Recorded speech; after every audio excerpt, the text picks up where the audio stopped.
안녕하세요. 책방 차차 달콤 엘리입니다. 오늘 여러분과 함께 할 책은 선생님 이제 그만 저 좀 포기해 주세요입니다.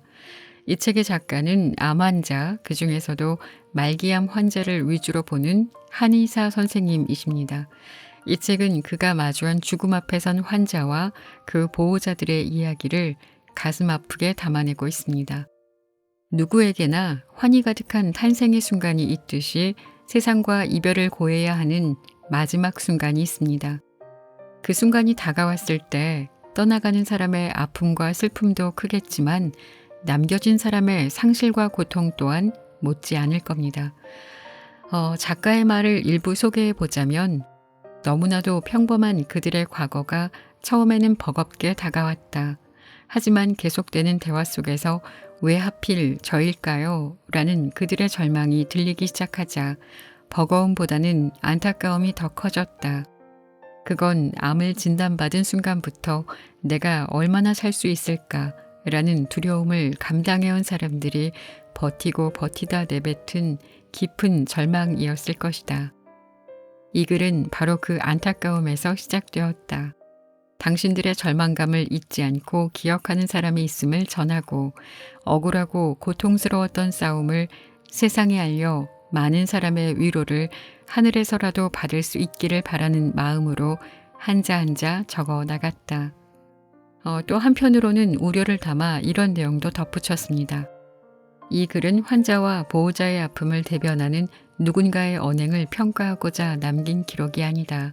환자 간의 임종을 비교하며 누군가의 존엄함을 깎아내리려는 마음도 없다. 의사로서 환자의 개인정보를 보호할 책임이 있다는 것도 충분히 인지하며 글을 써내려갔다. 이런 이유로 환자의 이름은 모두 가명 또는 익명이며 개인정보가 노출될 수 있는 상황은 각색했고 이야기 속의 대화 또는 일부를 재구성했다. 우리에게 주어진 시간이 다하고 마지막 순간이 찾아왔을 때 우리는 어떤 생각을 하게 될까요? 무엇이 가장 안타깝고 마음에 남을까요? 오늘의 책 선생님 이제 그만 저 좀 포기해 주세요를 통해서 생각해 보는 시간 되시기 바랍니다. 자, 그럼 오늘의 책 시작합니다. 선생님 이제 그만 저 좀 포기해 주세요. 갈비뼈 한 대 한 대가 보일 정도로 앙상한 남자가 휠체어를 타고 들어왔다. 두 다리는 꾹 누르면 움푹 파일 것처럼 퉁퉁 부어 있고 마주친 샛노란 눈에는 지친 기색이 역력했다. 뒤따라 들어온 여자는 그가 탄 휠체어를 붙들고 섰다. 눈에는 눈물이 고였고 긴장한 듯 눈빛이 흔들리지만 팔 한쪽에 끼고 온 사전보다 더 두꺼운 갈색 서류 봉투만은 놓치지 않을 것처럼 보였다. 의무 기록지는 저기 앉아있는 선생님께 주시면 돼요. 간호사 선생님의 말과 함께 나에게 건네준 갈색 봉투를 열어 안에 든 종이들을 꺼냈다. 빽빽이 적힌 내용. 그중 문구 하나가 눈에 띄었다. 기대 여명 1개월 이하. 문장의 끝에는 의사의 서명이 자그마하게 적혀 있었다. 두꺼운 서류들을 다 읽고 덮으니 어느새 보호자가 옆에 앉았다. 선생님 저희 남편 살 수 있죠? 여자의 뒤로 한숨을 쉬는 남자가 보였다. 나는 차마 대답을 하지 못한 채 온몸의 통증 때문인지 휠체어에 제대로 앉지 못하고 인상을 찡그리며 들썩거리는 환자를 먼저 병실로 보냈다. 그러고서 보호자에게 돌아와 의무 기록지의 내용을 이미 아는 내용이겠지만 다시 읊어주었다. 보호자는 이해한 듯 고개를 끄덕였지만 여전히 무언가 바라는 게 있는 듯이 나를 계속 바라보았다. 나는 그 눈빛을 애써 뿌리치고 자리에서 일어나 환자의 병실로 걸어갔다. 첫날 밤은 여느 환자와 다를 바 없었다. 고통에 몸부림치며 허공을 바라보고 대화하는 환자와 그 옆에서 살려달라고 울부짖는 보호자의 모습. 신경 안정제를 놓고 진통제를 늘리면서 보호자를 달래다 보면 환자는 어느새 잠들어 있었다. 이렇게 며칠을 반복하니 이따금 환자는 초점 없이 나를 쳐다보며 저기요, 여기 병원인가요? 진통제 방금 들어갔어요? 라고 말을 걸었다. 긍정의 대답을 하자 환자는 내 가운을 훑고 보호자가 옆에 없는 걸 확인하고는 이어서 말을 꺼냈다. 선생님, 이제 그만. 제발 저 좀 포기해 주세요. 심장이 바닥에 툭 떨어지는 기분이었다. 너무 힘들어서 그러시는 거죠? 사모님 계시는데 잘 버티실 수 있어요. 더 도와드릴 수 있는 방법 찾아볼게요. 겉으로 감정을 숨기고 애써 여상이 말했지만 환자의 대답은 같았다. 저 좀 포기해 주세요. 꽤 자주 원망의 말도 날아오곤 했다. 포기해 줄 수 있으면서 왜 안 해주냐? 왜 내 말은 아무도 안 들어주냐? 누가 원해서 여기 있는 거냐? 당신이 뭔데 내 인생의 마지막을 휘두르려고 하냐? 그렇게 3주 동안 같은 상황이 쳇바퀴처럼 반복되며 모두가 힘든 밤을 보냈다. 물론 나는 그를 포기하지 않았다. 그날 밤도 보호자가 잠든 사이에 환자를 보러 조용히 병실로 갔다. 병실 창문 너머로 마주친 두 눈은 이번 이후 처음으로 또렷하게 초점을 맞추며 나를 쳐다보는 환자의 것이었다. 들어와도 된다는 손짓에 문을 열자 이 늦은 시간에 또 오셨어요? 라는 인사말을 시작으로 상태를 묻는 의례적인 몇 가지 질문이 오갔다. 우리의 말소리만 두런두런 들리는 고요한 새벽 공기를 느끼다가 너무 늦은 밤 시간이라는 생각에 대화를 마치려 몸을 돌렸다. 그 순간 뒤에서 환자의 목소리가 들려왔다. 선생님, 덕분에 편하게 있어요. 항상 감사하고 앞으로도 잘 부탁드려요. 다시 돌아서자 처음 보는 청명한 눈동자와 눈동자가 거기에 있었다. 형언할 수 없는 기분을 숨기며 보호자분이 지금 모습 보면 좋아하실 텐데 라고 대답하자 환자는 자는데요 뭘 이라고 말하며 싱긋 웃었다. 이것이 그와의 마지막 대화였다. 임종 직전의 응급 상황에서 몸도 가누지 못하고 오열하던 보호자는 사망 선고를 마치자 마음을 추스른 듯 내게 이야기했다. 정말 딱 한 달 채우고 가네요. 편한 얼굴로 가서 다행이에요. 그간 감사했습니다.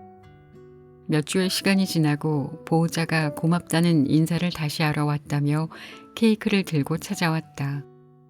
이런 거 받으면 법을 어기는 거라고 마음만 받겠다 하며 돌려보내고 돌아오는 길에 그가 몸부림치던 밤들이 떠올랐다. 포기해달라는 말도 편하게 해줘서 고맙다는 말도 다 진심이었을까? 만약 포기할 수 있다면 나는 어떤 선택을 해야 할까? 포기해달라는 말은 죽음 직전의 고통 때문이었을까? 아니면 갈수록 커지는 아내의 울음소리 때문이었을까? 내 새끼를 지켜라. 목숨을 건 외출.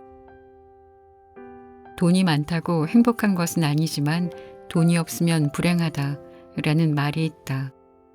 열심히 근로하며 하루하루 살아가는 우리 같은 사람들에게 꽤 현실적으로 다가오는 말이 아닐까 하는 생각이 든다.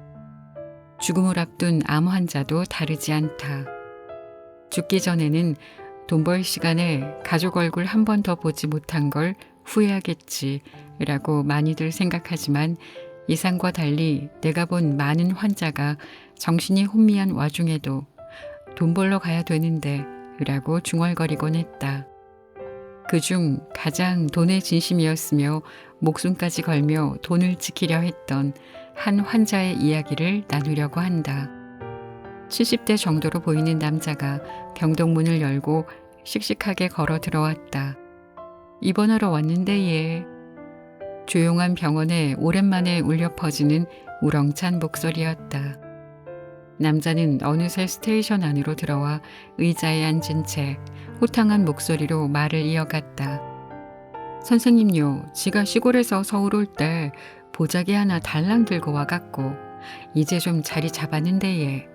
주구장창 일만 억수로 했더만 폐암에 걸리삐고. 마 근데 이제 암은 모르겠고 남은 건 내 새끼뿐이라 예. 흔한 자식 자랑 중에 들리는 반가운 경상도 사투리에 허허 웃으며 의무 기록지를 펼치자 몇 번을 봐도 참 익숙해지지 않는 문구가 보였다. 보호자 없음, 더 이상 시도 가능한 항암 치료 선택지 없음, 본인에게 설명함.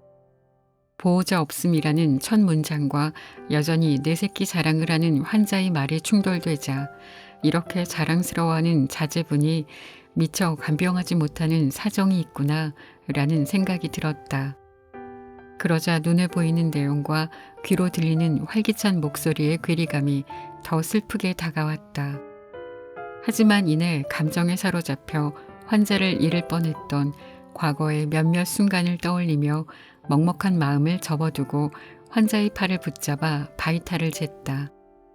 근데 웬걸 산소 포화도가 정상에 훨씬 못 미치는 수치가 나왔다. 환자분 숨 안 차세요? 혼자 어떻게 오신 거예요? 숨 안 차는데 예. 집사람은 먼저 가서 혼자 와심더. 보통 증상이 없는 상태가 오히려 더 위험한 경우가 많았다. 마음이 급해진 나는 환자 말을 끊고서 얼른 코에 산소줄을 연결하고 뒷말은 더 듣지 못한 채 환자를 병실로 들여보냈다. 한 달 동안 치료를 하며 산소 요구량이 많이 적어졌지만 여전히 산소줄을 떼면 산소 포화도가 정상보다 낮았다. 암 때문에 어쩔 수 없이 산소를 계속 유지하셔야 될 것 같다고 설명했지만 환자는 산소 이거 뭐 하려고 합니까? 숨 차지도 않는데 코만 아프그로 라고 외치며 산소줄을 툭 빼고는 매일같이 내 새끼 자랑하기에 바빴다. 정작 그 내 새끼는 연락처도 없고 그때까지 병원에 한 번도 찾아오지 않았는데 말이다. 괜히 내가 속상한 마음에 언젠가부터 그 자랑들을 한 귀로 흘려들었다. 반복되는 자식 자랑에도 끝까지 못 들은 척 대꾸도 하지 않고 산소줄을 끼워주는 걸 반복하면서 시간은 흘러갔다. 2달이 더 지났고 서로 친근하게 부를 정도로 가까워진 어느 날이었다. 갑자기 할아버지가 나를 급하게 불렀다. 네, 집에 갔다 와야 된다. 집 계약서를 숨겨 놓았는데 요즘 먼 친척들이 비어있는 그 집에 자꾸 들어가려고 한다며 서류가 잘 있는지 불안해서 참다 이제는 가지고 와야겠다는 것이었다. 산소를 단 암 환자를 다른 병원으로 전원시키는 것도 아니고 집문서 챙기겠다고 보호자가 없는 것으로 보내주는 건 말도 안 되는 일이었다. 절대 안 된다고 받아쳤지만 할아버지는 집에 안 보내주면 내 불안해서 죽는다. 보내주도 죽고 안 보내주도 죽으면 마 보내줘야지 라며 맞불을 놓았다. 그렇게 몇 분 동안 실랑이가 오갔다. 그거 가지러 가시다가 집에 들어가 보지도 못하고 돌아가신다고요. 알고 있다. 그래도 걔한테고 그게 내한테 어떤 집인지 아나. 내가 끝까지 강하게 막아서자 할아버지는 그 집과 얽힌 당신의 70년 인생사를 들려주었다. 할아버지네 집은 시골에서 아버지가 부동산 관련 사업을 해서 나름 풍족했다고 한다. 다만 가정폭력을 못 이긴 어머니가 도망을 갔다. 혼자 남은 9살 할아버지는 보자기에 생필품만 넣고 도망쳐 서울에 올라왔다. 20대까지 공장에서 쑥식을 해결하고 맞아가면서 일만 했더니 어느 정도 돈이 모였다. 할아버지는 그 돈 전부를 아버지 어깨 너머로 배운 지식을 써먹어서 상가 하나에 투자했다.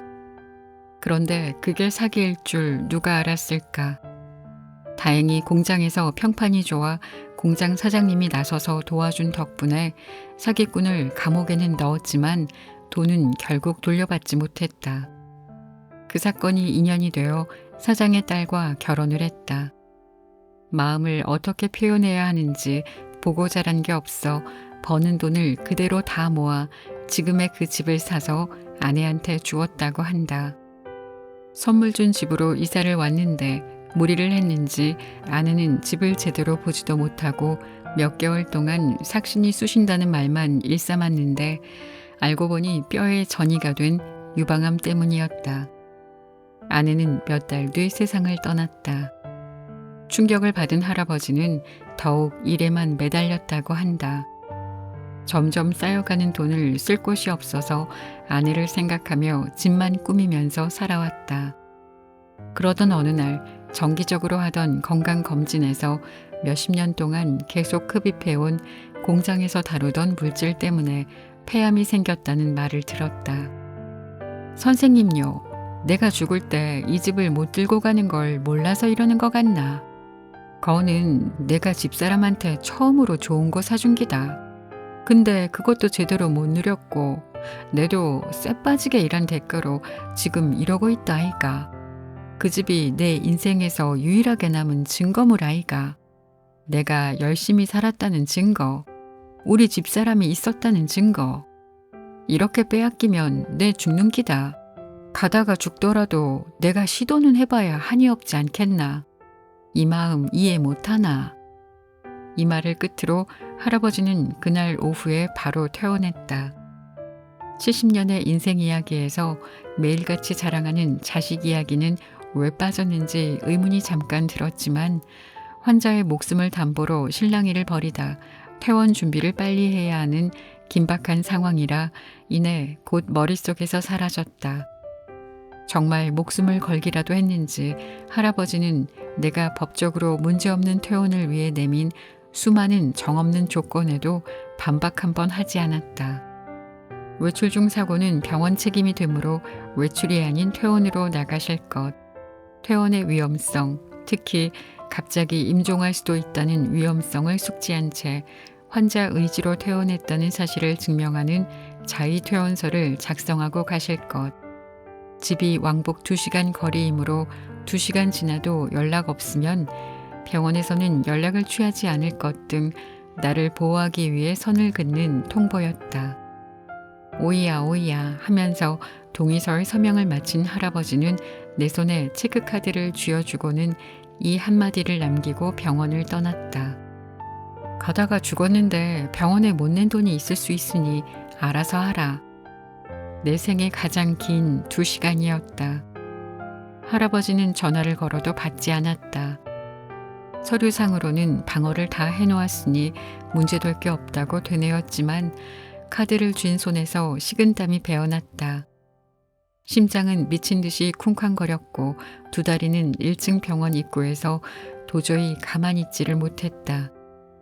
영겁 같은 2시간에서 10분이나 더 지나서야 택시 하나가 병원 입구에 멈추더니 누가 봐도 몇십 년 되어 보이는 분홍색의 보자기를 가슴에 품은 할아버지가 흰자위를 뒤집고 들어오며 외쳤다. 선생님요, 내 산소 좀 더. 숨 넘어간다. 상경할 때 메고 왔다는 보자기 이야기를 왜 이렇게 자주 하시나 했는데 알고 보니 그 보자기 안에 집 서류가 숨겨져 있었다.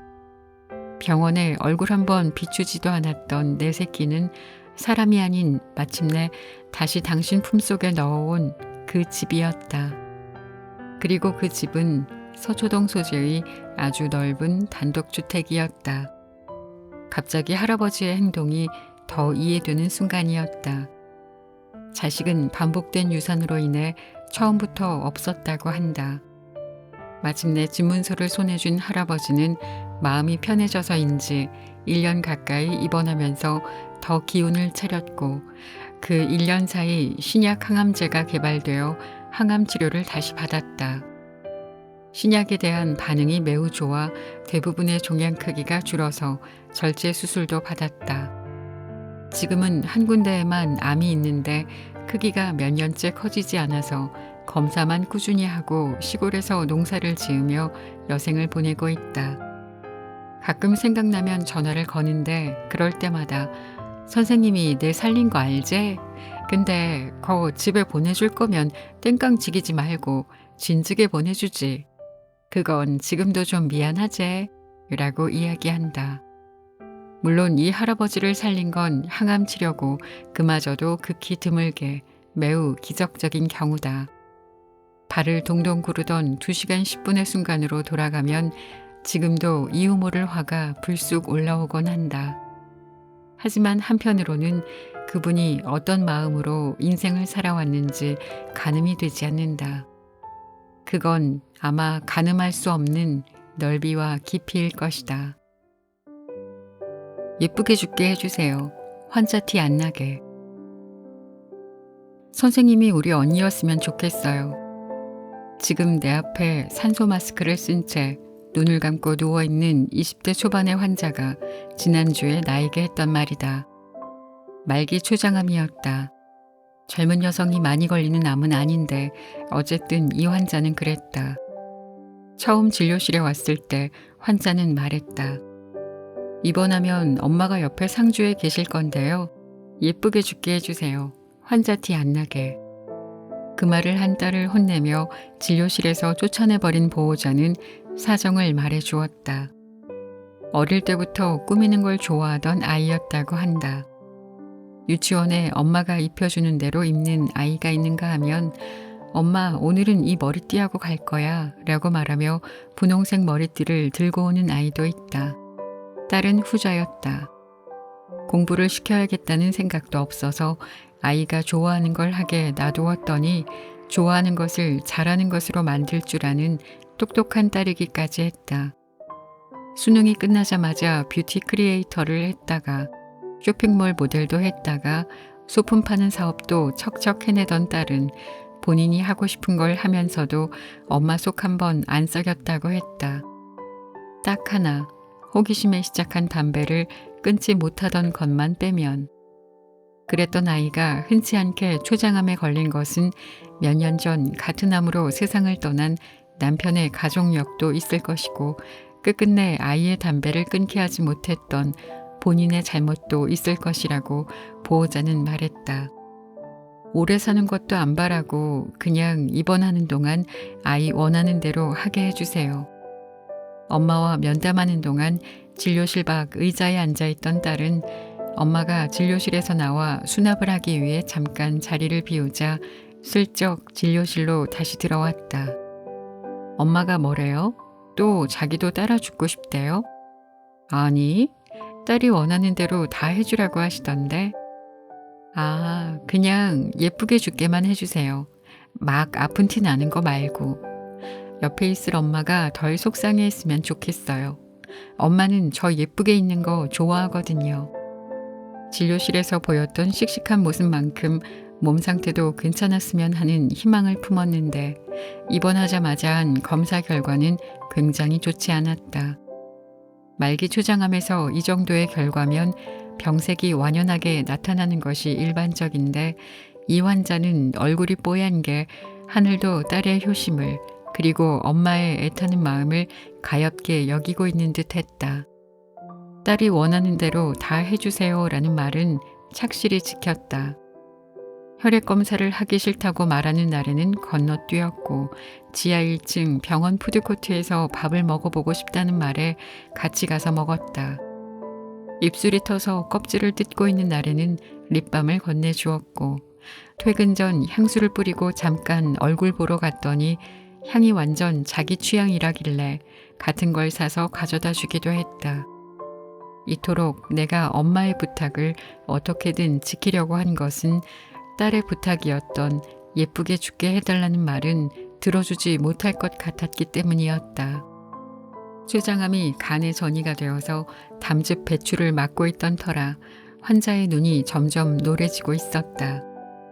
혈액 검사는 최소한으로 했건만 팔다리 군데군데에 바늘을 찔러서 남겼던 흔적들은 사라지지 않고 점점 많아졌다. 혈전이 다리 혈관을 막아 한쪽 다리는 뚱뚱 부어갔다. 앙상한 반대쪽 다리와 비교해서 보면 더 애가 타는 광경이었다.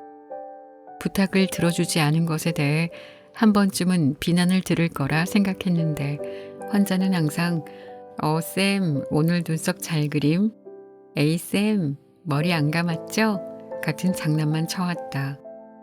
겉모습만 봐도 점점 상황이 안 좋아지고 있음이 여실히 드러나는 딸의 모습을 옆에서 바라보고만 있을 수밖에 없을 엄마가 눈에 밟혀 병실 밖으로 살짝 불러내 종종 대화를 했다.